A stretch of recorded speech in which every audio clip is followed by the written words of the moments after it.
자, 안녕하십니까. 하이퍼랩입니다. 자, 이번 시간에는 이제 의학계열 자기소개서 작성법에 대해서 좀 설명을 드려보려고 합니다. 자소서는 아시는 것처럼 이제 일기나 보고서가 아니죠. 그렇죠? 대학에 직접 제출하는 서류고 또 서류평가에서 중요한 평가 요소로 활용이 되어지는 서류이기 때문에 자기소개 가지고 있는 자기소개서라고 하는 것이 가지고 있는 본질적인 목적 또는 작성의 방법, 그게 어떻게 활용이 되어지는지, 또 대학에서 자소서를 통해서 무엇을 알고자 하는 것인지를 좀 정확하게 알고 쓰시는 게 좋겠다라는 생각이 듭니다.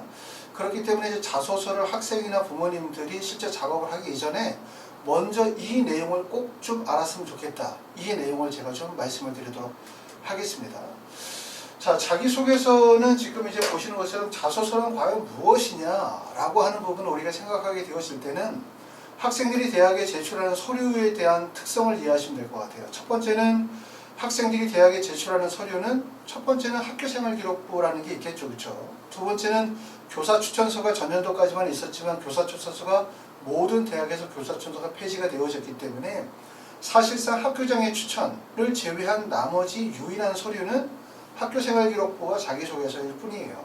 근데 학교생활기록부를 가만히 들여다보면 학교생활기록부는 학업에 대한 성취 결과를 나타내는 교과 성적과 수상 경력이 있고, 그 다음에 흔히 말해서 비교과라고 하는 동아리 활동이라든가 세부 능력 및 특기 사항이라든가 자율 활동이나 또는 진로 활동들 관련된 내용들이 결국은 비교과 활동이라고 하는 부분인데, 이게 가장 큰 문제점이 뭐냐면 결국은 성취의 결과, 성취와 결과를 나타내는 지표들은 학생이 직접 개입할 수 없는 부분, 그렇죠? 그런데 비교과에 대한 부분들은 대부분 학생들이 개입을 한단 말이에요. 세특 같은 경우도 대부분의 학교에서 학생들이 작성을 하고 난 다음에 그걸 그대로 기재해 주거나 아니면 학생이 작성한 내용을 바탕으로 해서 기재를 하다 보니까 문제가 뭐냐면 비교과 활동에 기록이 되어져 있는 동아리 활동, 세부 능력 및 특기사항, 독서 활동, 자율 진로 활동에 대한 신뢰성에 가장 큰 문제가 생겨요. 이 점을 꼭 알아두셔야 돼요. 우리가 자기소개서에서 꼭 이해할 점은 학생의 대학에 제출하는 서류가 두 가지가 있는데, 그게 첫 번째는 학교생활기록부고 두 번째는 자기소개서다. 그런데 학교생활기록부가 가지고 있는 가장 큰 문제점은 첫 번째는 성취나 결과를 나타내는 교과 성적과 수상 경력은 과장이 없겠죠. 그렇죠? 학교에서 그대로 기재가 되는 거니까 허위 사실을 기재하진 않겠죠. 하지만 비교과 활동이라고 하는 동아리 활동이나 창의 동아리 활동이라든가 아니면 진로 활동 같은 경우 또는 세부 능력 및 특기 사항이나 독서 활동 경우들은 대부분의 학생들이 기재한 내용을 바탕으로 적다 보니까 과장될 가능성이 오고, 실제로 많은 학생들이 학생부를 보게 되어지면 학생들이 직접 기재했다라고 하는 셀프 기재의 느낌을 많이 준다는 얘기예요. 그런데 요즘에는 학교생활기록부에 대한 공정성의 강화에 대한 부분들이 2년 전부터 계속해서 부각이 되어지고 그 부분에 대해서 문제제기가 있다 보니까 결국은 수시의 비중을 줄이고 정시의 비중을 늘린다든가, 수시에서 학생부 종합전형의 선발 비율을 줄이고 학생부 교과 전형의 선발 비율을 늘린다든가, 다시 말하면 비교과의 항목을 줄이고 교과 중심으로 간다든가, 이건 결국은 다 무슨 방향이냐면 학생부에 결국은 셀프 기재가 가능하다고 생각하는 비교과 활동의 영역들을 줄여나가는 거거든요. 그렇기 때문에 제가 생각할 때 자기소개서에서 첫 번째 가장 중요한 부분들은 뭐냐면 내가 가지고 있는 학교생활기록부에 대한 신뢰성을 어떻게 확보할 것이냐, 이 점을 꼭 명심하셔야 돼요. 자기소개서의 역할은 첫 번째 학생부에 대한 신뢰도를 높이는 게 핵심이다. 가끔 이제 학생이나 학부모님들이 자기소개서 첨삭을 의뢰하실 때 특히 학부모님들은 자꾸 임팩트 있는 자기소개서를 원하세요. 임팩트 있는 거. 그러니까 우리 애는 뭐뭐뭐를 했습니다. 우리 애는 뭐뭐를 성취했습니다. 저는 뭐도 잘합니다. 저는 뭐도 했습니다. 성적이 우수합니다. 뛰어납니다. 발표했습니다. 성취 결과를 자꾸 과장하려고 하시는 경우들이 상당히 많은데, 문제는 뭐냐면 성취 결과를 과장하려고 하다 보면 문제가 학교생활기록부에서 비교과 활동의 영역들이 대부분 다 학생들이 셀프 기재를 하면서 어떤 부분을 강조했냐면 성취와 결과의 부분들을 강조했단 말이에요. 대부분 다 성취와 결과의 부분들을 과장했고, 그게 결국은 자기소개서에서도 성취나 결과 중심으로 과장을 하다 보면 학교생활기록부도 신뢰하기가 어렵고 자기소개서도 신뢰하기가 어려운 거예요. 그러면 학생부와 자기소개서의 신뢰도가 떨어지게 되어지면 내가 지금까지 쌓아 올렸었던 학력 지표라든가 활동의 우수성이 저평가되어질 수밖에 없다. 이 점을 꼭 알아두셔야 됩니다. 첫 번째 꼭 알아두셔야 되는 부분은 뭐냐면 자기소개서의 핵심은 학교생활기록부에 대한 신뢰도를 형성하는 것. 이게 첫 번째고, 그러면 결국은 학생부에 대한 신뢰도를 구축하기 위해서 자소서는 어떻게 써야 되냐? 세 가지가 제일 중요할 것이다. 첫 번째는 구체적인 노력과 성취의 과정이에요. 이 말에서 여러분이 꼭 체크하셔야 되는 말은 뭐냐면 노력과 과정이라는 점이에요. 성취와 결과가 아니야. 노력과 과정을 기술하는 게 핵심이라는 거고, 두 번째는 자기주도적 활동 과정을 써라. 자기주도성이 되게 중요합니다. 그 다음에 세 번째는 뚜렷한 진로 방향과 사고력이 드러나야 되는데, 여기서 특히 드러나는 부분들은 사고력이 드러나야 되겠죠. 그렇죠? 본인이 뭔가를 성취하는 과정에서 깊이 있는 고민과 노력의 흔적들이 나타나야 된다. 이 점을 제일 먼저 말씀을 드릴 수가 있습니다. 자, 서울대학교에서 서류평가에 대한 방법들이 게시가 되어져 있는데, 자, 서울대학교에서 발표한 학생부 종합전형에 대한 평가 방법에 대한 부분들을 제가 좀 정리해서 드리게 될 텐데, 이 내용을 보시게 되어지면 뭐를 참고하실 수 있냐면 자소서를 어떻게 써야 되는지, 대학에서 자소서에서 무엇을 요구하는지를 알 수가 있고, 그렇기 때문에 제가 이 내용을 정리해 봤는데요. 서울대학교에서는 세 가지 항목을 봅니다. 첫 번째는 학업 능력과 지적 성취, 두 번째는 학업 태도와 지적 호기심, 그 다음에 세 번째는 학업 외 소양과 개인적 특성이에요. 우리나라의 교육과정은 대부분 다 학업에 중점을 두고 있습니다. 학업에. 외국 교육과정은 학업과정뿐만 아니라 액티비티 활동을 중요하게 여긴다고 한다면, 우리나라 교육과정은 대부분 다 학업적 역량이죠. 그렇기 때문에 서울대뿐만 아니라 모든 대학에서 학생들이 선발하게 되었을 때 가장 중요하게 생각하는 것은 역량이에요. 역량. 그 역량이라면 결국은 뭐냐면 학업적 역량, 또 학업과 관련이 되어진 활동의 우수성의 역량을 나타내는 부분이 되게 중요하다. 이걸 알고, 그러다 보니까 이 역량 중심으로 글을 써야 되겠다, 임팩트 있게 글을 써야 되겠다라고 생각하면 자꾸 성취 결과를 과장하는 경우들이 많아요. 특히 이제 학교에서 선생님들이 자소서를 첨삭해 주시는 경우들, 이런 경우들은 학생들이 글을 가지고 가면 자꾸 선생님들이 임팩트가 부족해, 더 임팩트 있게 써야 돼, 이렇게 말씀하시는 경우들이 되게 많아요.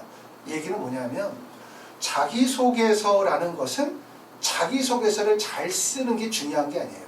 자소서만 잘 쓰는 게 중요한 게 아니에요. 자소서와 결국은 학교생활기록부는 어떤 상호보완 관계가 있는 거거든요. 내가 가지고 있는 학교생활기록부의 장점과 단점이 있겠죠. 모든 학생들은 자신이 가지고 있는 학교생활기록부의 장점과 단점이 있고, 본인이 가지고 있는 학생부뿐만 아니라 본인의 여러 가지 학업적 배경, 학교 프로파일에 장단점이 있거든요. 그런 부분들이 결국은 자기소개서와 상호보완적으로 연결이 돼서 글 쓰는 과정이 돼야 되기 때문에 자기소개서만을 가지고서 언급하는 것은 의미가 없다. 결국은 자기소개서와 학생부에 대한 부분들을 상호보완적으로 우리가 관점에서 봐야 된다는 얘기인데, 자꾸 역량 중심을 강조하다 보니까 역량 있는 임팩트 있는 자소서를 강조한다. 하지만 지금 평가 항목을 보시게 되어지면 이런 내용이거든요. 첫 번째, 교과 및 학업 내용에서 우수한 학업 역량이 고르게 나타나고 있는가? 이거죠. 결국은 첫 번째는 대학들이 부분적으로 국영수 과만 보는 게 아니라 국영수 과 외의 전반적인 학습 내용들을 보게 되어진다는 점. 특히 의학 계열의 원서를 쓰는 경우는 생명과학 같은 교과목이라든가 화학과 관련된 과학 교과목에 대한 우수성을 중요하게 볼 수밖에 없는 거죠. 두 번째는 의미 있는 학습 경험은 무엇인가? 그러니까 내가 예를 들어서 학업에 대한 성취의 과정을 보게 되었을 때 대학에서 중요하게 생각하는 건 학생이 뭔가 의미 있는 학업의 과정은 무엇이었나. 세 번째는 단순 암기 이상의 깊이 있는 이해를 바탕으로 한 지식을 갖추었는가. 결국은 뭐냐면 일본 문항 같은 경우에 자기소개서 쓸 때 학습 경험을 쓸 때 단지 학습 경험을 통한 성취의 결과를 기술하는 것이 아니라, 조금 전에 말씀드렸던 것처럼 왜 이 교과목의 학습이 나에게 의미가 있었는지, 두 번째는 나는 이 교과목의 학습을 할 때 깊이 있는 이해를 바탕으로 어떻게 지식을 축적해 왔는지를 보여주는 거고요. 세 번째는 습득한 지식을 적절히 활용한 경험이 있는가. 결국은 이게 자기소개서 1번 문항의 두 번째에 해당이 되어지는 활동 경험이라고 하는 거죠. 지식이라는 것이 쌓는 과정도 되게 중요하죠. 학업을 통해서 지식을 쌓고 지식을 확장시키는 과정들도 되게 중요하겠죠. 그 과정에서는 당연히 자기주도적 학습 과정이 중요할 거고 그 다음 과정에서 중요한 건 지식의 활용이거든요. 내가 배웠었던 지식을 어떻게 활용하여 발전시켜 나가느냐에 대한 부분 중요하고 그 다음에 그 다음 과정은 뭐죠? 지식의 활용 다음에 지식의 공유의 과정이 중요한 거란 말이에요. 그렇죠? 그렇기 때문에 지식의 활용의 경험에 대해서 묻고 있고 다섯 번째는 노력을 통해서 성장한 모습은 어떠한가? 여섯 번째는 자신의 성취를 점검하고 더 필요한 공부가 무엇인가를 고민한 경험이 있는가를 묻고 있고 그 다음에 이제 학업, 태도, 지적 호기심에서 묻기 위한 것은 지식을 쌓기 위한 노력은 어떠했는가? 그러니까 중요한 거는 뭐냐면 지식을 쌓았다. 나는 성취 결과를 했다. 나는 우수하다. 나는 이것도 했다. 이게 중요한 게 아니죠. 중요한 거는 뭐냐면 과정 서술이 이루어져야 되는 거예요. 특히 의학 계열의 자기소개서를 쓰는 분들의 가장 큰 어려운 점은 뭐냐면 지금 이 순간에도 수능 공부에 올인하셔야 돼요. 왜? 의대나 치대나 약대나 수의대나 한의학과 거의 대부분의 전형에서 수능 체제를 바탕으로 삼고 있기 때문에 내가 설령 수능 체제가 없는 전형의 원서를 쓴다 하더라도 수능 체제가 있는 전형에 몇 개는 걸릴 수밖에 없거든요. 그러다 보니까 수능 공부를 하면서 자기소개서를 쓰다 보니까 특히 의학 계열의 자소서를 쓰는 경우가 학생이 100% 자소서를 쓰는 경우보다 부모님이 도와주거나 학교 선생님이 도와주거나 아니면 자소서 업체에 맡겨서 자소서를 쓰는 것처럼 다른 사람의 도움을 받아서 자소서를 쓸 가능성이 높아요.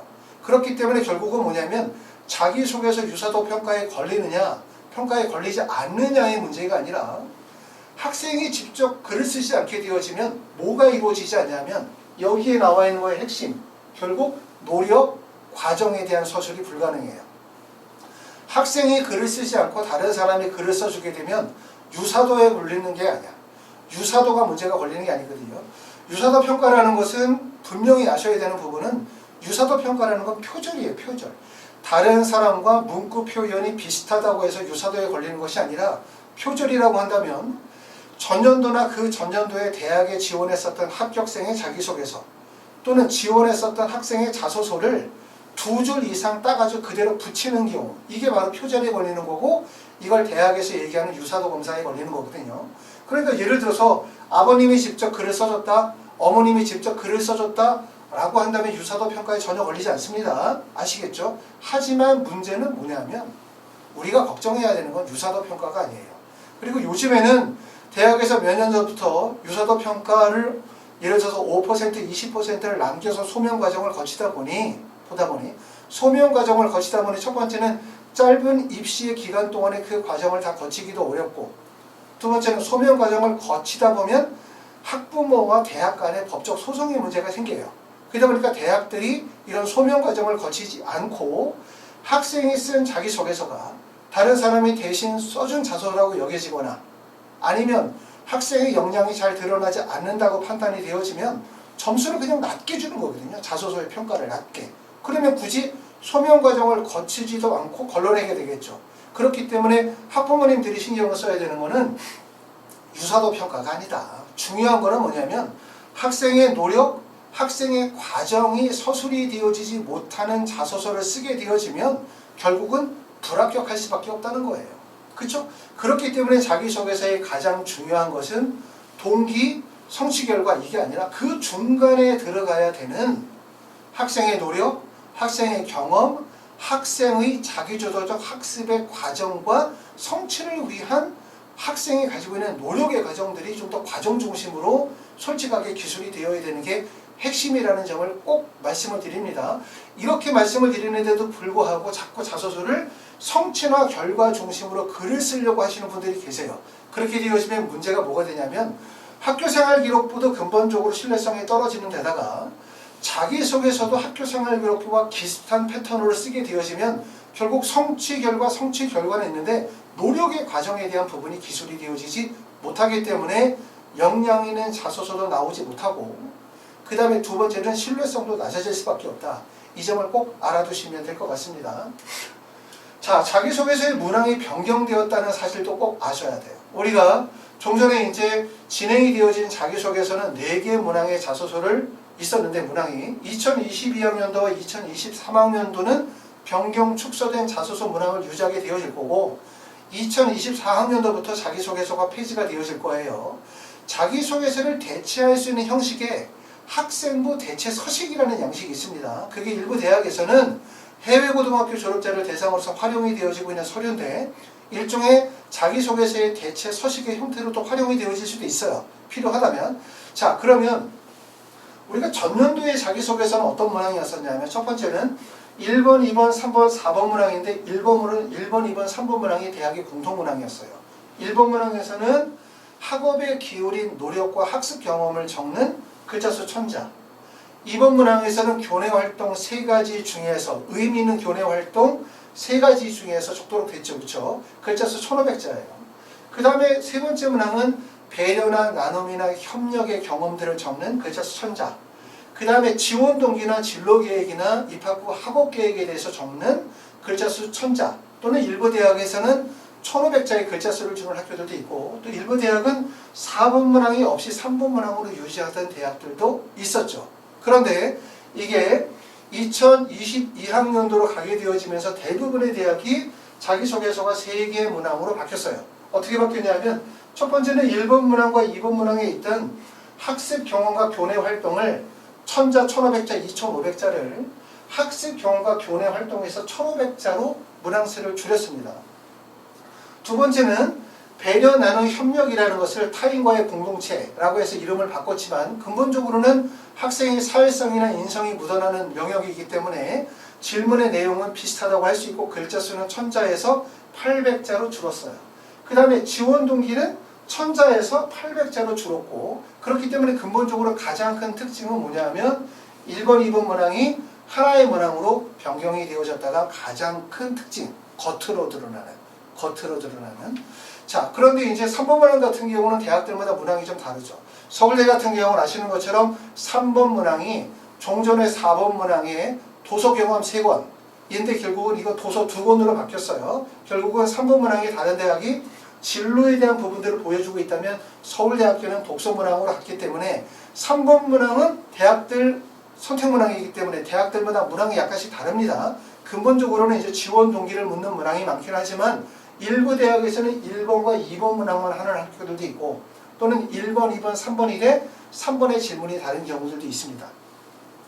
겉으로 볼 때는 사실은 가장 큰 특징은 말씀을 드렸었던 것처럼 종전의 자기소개서는 4개 문항이었는데 지금은 3개 문항으로 바뀌었다. 특히 바뀐 거는 1번 문항이 지금 1000자, 1500자에서 1500자로 바뀌었기 때문에 글자 수가 줄어들었다. 이 부분이 가장 큰 특징인데, 전에도 제가 말씀을 드렸었던 것처럼 종전의 2021학년도 이전에 4개 문항의 자소서에서 2022학년도 3개 문항 자소서에서 가장 신경을 쓰고 글을 써야 되는 부분, 다시 말해서 글 쓰는 요령과 역량과 사고의 전환이 필요한 항목이 2번 문항이 제거라고 말씀드렸어요. 2번 문항. 특히 2번 문항은 타인과의 공동체의 문항 또는 배려하는 협력을 쓰는 문항들은 일반적으로 뭘 쓰냐면, 학생들이 학교에서 진행을 했었던 리더십과 관련된 활동이죠. 내가 학급 회장을 했다라든가 동아리 부장을 했다라든가 이런 리더십과 관련된 활동, 또는 봉사와 관련이 되어진 활동들을 주로 대부분 쓰면서 그 글 속에서 본인이 가지고 있는 배려나 나눔이나 협력이나 갈등 관리를 서술했어요. 그렇죠? 그런데 이 문항이 이런 식의 글을 쓰게 되어지면 사실 글의 첫 마디에서 한 줄만 읽어도 글의 마지막에 어떻게 구성이 되어질지를 쉽게 가름할 수 있고 글의 특징이 드러나지 않아, 전혀. 그렇기 때문에 결국은 뭐냐면 2번 문항은 그냥 버리는 글이 되거든요. 그러면 4개 문항일 때는 학습 경험 지원 동기에서도 나름대로 지원학과와 관련이 되어진 학업적 우수성과 노력의 과정을 보여줄 수 있으니까 결국 역량을 강조할 수 있는 파트가 하나, 둘, 3개 파트고, 하나 정도는 인성이나 가치관으로 버려둘 수 있는데, 3개 문항에서는 사실상 2가지밖에 없거든요. 결국은 이 공동체, 타인과의 공동체를 종전에 쓰든 배려나는 협력의 방식으로 글을 쓰게 되어지면 자소서의 역량이 크게 떨어질 수밖에 없다. 이 점이에요. 그렇기 때문에 결국은 문항이 축소가 되어졌기 때문에 좀 전에 쓰던 자기소개서와는 좀 더 다른 자기소개 구성과 방법이 반드시 필요하다라고 말씀을 드릴 수가 있습니다. 자, 마지막으로 말씀을 드리는 건 자기소개서 첨삭 과정에 대해서 좀 설명을 드릴 거예요. 자기소개서 첨삭을 잘 모르시는 분들이 되게 많으세요. 특히 학생이든 학부모님이든 자소서 첨삭이다 그럼 대부분 이렇게 생각하죠. 학생이 글을 쓰고 첨삭 선생님이 그거를 받아서 글을 수정해가지고 매끄럽게 글을 완성하는 과정, 이게 첨삭 과정이에요.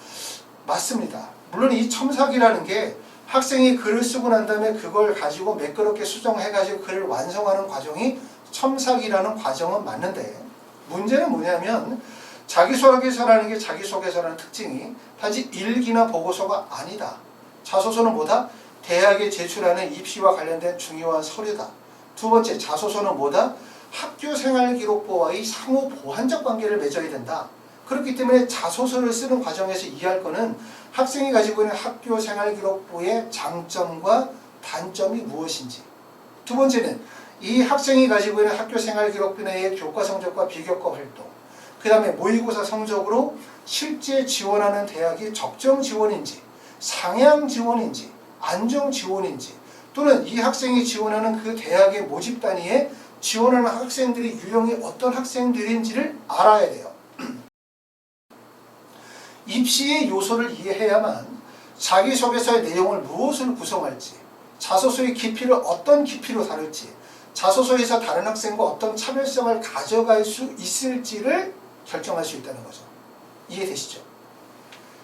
대부분의 자기소개서를 첨삭을 진행하게 되어지면 첨삭 선생님들이 그때는 맡아서 첨삭을 하죠. 문제는 뭐냐면 첨삭 선생님들은 입시 전문가가 아니라는 거예요. 글을 쓰시는 분들이거든요. 마치 글을 쓰시는 분들이기 때문에 이분들은 그냥 글을 써요. 글을 보게 되어지면 감동적이고 눈물이 날 정도로 글을 써주죠. 그런데 문제는 뭐냐면 아까도 말씀드렸던 것처럼 자기소개서는 글을 쓰는 게 아니라는 거예요. 결국은 학교생활기록부, 입시의 요소들이 종합적으로 녹여나가면서 학교생활기록부에 가지고 있는 단점들이 묻어나고 그것이 극복이 되어질 수 있도록 자소서를 쓰는 게 되게 중요하다. 이 점이기 때문에 자소서를 일반적으로 하나의 선생님이 첨삭하는 과정들, 이런 과정은 좋지 않다. 이렇게 말씀을 드릴 수가 있습니다. 하이프립에서 진행하는 자소서 첨삭 과정에 대해서 설명을 드릴게요. 제일 첫 번째는 자소서를 쓰기 위해서 여러분들이 제출하셔야 되는 서류는 학교생활기록부, 대학 고등학교 1학년, 2학년, 3학년의 학교생활기록부를 저한테 보내시고요. 두 번째는 자기소개서 초안을 씁니다. 자, 먼저 그냥 간단하게 학생이 시간을 정해서 내가 지원할 대학교의 자소서 초안을 한번 써보세요. 그러고 난 다음에 모의고사 성적까지 보내시죠. 그러면 학교생활기록부, 자기소개서 초안, 모의고사, 그 다음에 지원하려고 하는 대학과 학과를 제가 보고 난 다음에 제일 첫 번째는 뭐냐면 자기소개서의 컨설팅 과정을 먼저 제가 진행을 해요. 이 학생의 자소서에서는 과연 어떤 부분을 강조해야 될 것인가? 이 학생이 지원하는 대학에서 이 학생은 과연 합격 가능성이 있는가? 그럼 자소서에서 과연 어떤 역량과 우수성을 보여야 될 것인가? 또는 이 학생이 1단계를 통과하고 난 다음에 면접을 가게 되어진다면 면접 시에 어떤 질문을 유도함으로 인해서 자신의 역량과 가치를 높일 것인가에 대한 부분을 종합적으로 고려해야 돼요. 그러고 난 다음에 학생이 쓴 자기소개서의 초안을 가지고서 구조 설계를 진행을 합니다. 자, 그럴 때는 이제 학생이 여기 학원에 오셔가지고 직접 저하고 대면 상담을 하면서 진행할 수도 있고, 거리가 먼신 분들은 화상으로 상담을 하게 됩니다. 화상으로. 그럼 제가 이제 학생이 쓴 자소서 초안을 통해서 너가 가지고 있는 역량과 가치, 단점이 무엇이고 1, 2, 3번의 문항에 어떤 내용의 글의 구조를 잡아서 써야 되는지에 대한 부분을 설명해 줄 거예요. 그러고 난 다음에 학생이 다시 한번 수정을 해서 저한테 보내겠죠. 이러면 글이 완전히 바뀝니다. 대부분 다. 그러니까 대부분의 학생들이 자소서를 못 쓰는 이유가 글재 수가 없어서 자소서를 못 쓴다 이렇게 생각하시면 안 돼요. 어차피 자기소개서라는 것 자체는 문장력을 보는 게 아니거든요. 얘가 얼마나 글을 잘 쓰느냐의 문장력을 보려고 하는 것이 아니라 학교생활기록부에 기재가 되어져 있는 모든 항목들이 실제 본인이 어떤 경험과 노력을 통해서 성취 결과를 이루었는지 자신에 대한 역량과 가치를 드러낼 수 있으면 되는 거예요. 이건 문장력과 관계가 없어요. 결국은 뭐냐면 학생들이 이렇게 자기소개서 컨설팅 과정을 거치고 제가 재수정 과정에 구조를 짜주게 되어지면 학생들이 한 번만 글을 쓴다 하더라도 완전히 다른 자소서가 나와요. 대부분 다. 그러고 난 다음에 다시 한번 구조 설계 과정을 진행을 할 겁니다. 보통 학생들과 상담을 하는 거는 학원에 오셔서 상담을 하거나 아니면 줌으로 상담을 하게 되어지면 보통 2회나 3회 정도 줌으로 상담을 하거나 방문 상담을 할 겁니다. 보통 학생들마다 차이가 있긴 하고 또 그리고 이제 자소서 원서 접수 시기가 다가오게 되어지면 임박하게 되면 아무래도 이 설계 구조 작업이 좀 더 빠르게 진행이 되겠죠. 그러고 난 다음에 학생이 어느 정도 글이 다 완성이 되어지고 나면 그 다음에는 학생한테 계속 글을 쓰라고 할 수 없어요. 그렇죠? 그래봤자 학생이 계속 쓰라고 해도 글이 바뀌지 않을 뿐만 아니라 그럴 만한 시간적인 여유가 없기 때문에 그러면 구조 설계하고 초안 작성하고 이 과정을 통해서 완성이 되어진 글, 이 글을 첨삭 과정을 진행을 하게 되어집니다. 자, 그럼 첨삭 과정을 진행을 하게 되어질 때 제가 먼저 학생의 글을 보고 이 학생이 글이 가지고 있는 단점을 찾죠. 자, 이 학생의 글을 보니까 특히 1번 문항의 생명과학과 관련이 되어진 학습 경험을 경험하는데 학습의 깊이가 부족하다. 아니면 활동의 역량의 깊이가 부족하다. 라고 생각하면 그 분야의 첨삭 선생님이 배정이 돼서 그 부분의 역량을 좀 더 강화하고 보충하도록 할 거고 또 반대로 전체적인 역량은 되게 잘 쓰여져 있지만 글의 논리적 구조라든가 또는 글의 설득력이 부족하다고 생각하면 그와 관련된 역량 있는 선생님을 또 배정을 해서 첨삭을 진행을 하는 거예요. 보통 일반적인 첨삭은 한 선생님이 아이를 맡아서 그냥 첨삭을 해. 자, 의대를 가려고 하는데 선생님이 문과 선생님이 첨삭을 해. 또 남학생의 글을 여학생이 첨삭을 해. 여선생님이. 이러다 보면 결국은 남학생의 글이 여선생님의 글이 되고 이과 학생의 글이 문과 학생의 글이 될 가능성이 되게 높아요. 그렇죠? 결국은 한 선생님이 첨삭을 마무리 짓다 보면은 결국은 글은 좋은데 입시 요소가 반영이 되어지지 못하거나 아니면 역량이 부족할 수밖에 없겠죠. 한 선생님이 모든 역량을 갖출 수가 없어요. 이해되시죠? 그렇기 때문에 학생의 첨삭의 과정에서는 학생의 글에서 부족하다고 판단이 되어지는 부분들을 보충 보완하는 과정이 될 거고 그러고 난 다음에 글이 다 완성이 되어졌어요. 그러고 나면 다시 학생이 그걸 보고 난 다음에 학생이 다시 재수정하는 과정들을 진행을 하죠. 이렇게 하면 첫 번째는 어떤 글이 나오게 되냐면 학생이 쓴 글이기 때문에 유사도의 문제가 될 일도 없고 학생의 노력과 과정에 대한 서술이 충분히 보완이 되어질 거고 그 다음에 제가 그걸 중심을 잡고 부족한 부분들을 보완하면서 밸런스를 맞추기 때문에 부족한 부분들이 보완이 되어지는 글이 되어질 거예요. 그러고 난 다음에 마지막에 제일 중요한 거 학생이나 학부모들은 내가 가지고 있는 글이 과연 잘 쓴 글인지 못 쓴 글인지 판단하기 되게 어렵죠. 왜냐하면 자기소개서라는 글을 많이 경험하고 보았던 게 아니기 때문에 그렇기 때문에 학생이나 학부모님들은 이게 도대체 잘 쓴 글인지 못 쓴 글인지 뭐가 부족한지 판단하기가 사실 어려워요. 그렇죠? 부모님들이 부족해서가 아니라 우리가 많은 학생들이 자소서를 보거나 많은 학생들이 입시를 경험해 보면 학생이 가지고 있는 자소서의 특징과 장단점에 대한 판단이 이루어지는데 그런 경험치가 많지 않다 보면 제일 어려운 게 마지막에는 그거거든요. 잘 썼는지 못 썼는지 판단하기가 어렵다. 그걸 바로 제가 판단해 드려야 된다는 얘기예요. 너의 자소서가 과연 합격할 수 있는 자소서가 되냐? 1단계를 통과하고 난 다음에 면접에 충분히 도달할 수 있는 자소서가 되냐? 너가 가지고 있는 단점을 보완한 자소서가 됐느냐에 대한 부분들을 평가해야 되는 거예요.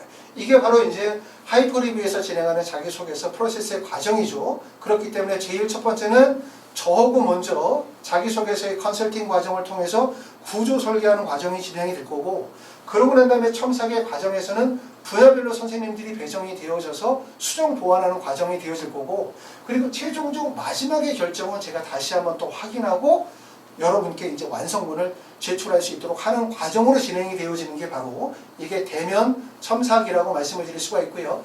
온라인 첨삭으로 진행을 하는 과정들도 있습니다. 하이퍼리뷰 온라인 첨삭 과정은 학생의 글을 90에서 95% 써야 돼요. 그러고 난 다음에 저희 홈페이지에다가 바로 올려주시게 되면 첨삭 선생님이 배정이 돼서 보통 1회나 2회 첨삭을 합니다. 선생님과 직접 전화통화를 하거나 만나는 건 아니에요. 온라인 첨삭은 보통 올려주시면 1회나 2회 첨삭으로 종료가 되고 그거는 비용을 말씀을 드리면 15만 원이고요. 한 학교에. 그 다음에 대면 첨삭에 대한 부분을 비용도 말씀을 드리면 보통 일반 대학 같은 경우는 첫 번째 대학 작성할 때 비용이 50만 원 그리고 두 번째 대학부터는 20만 원씩 추가되도록 하고 있고요. 학과가 변경되는 것과 관계없습니다.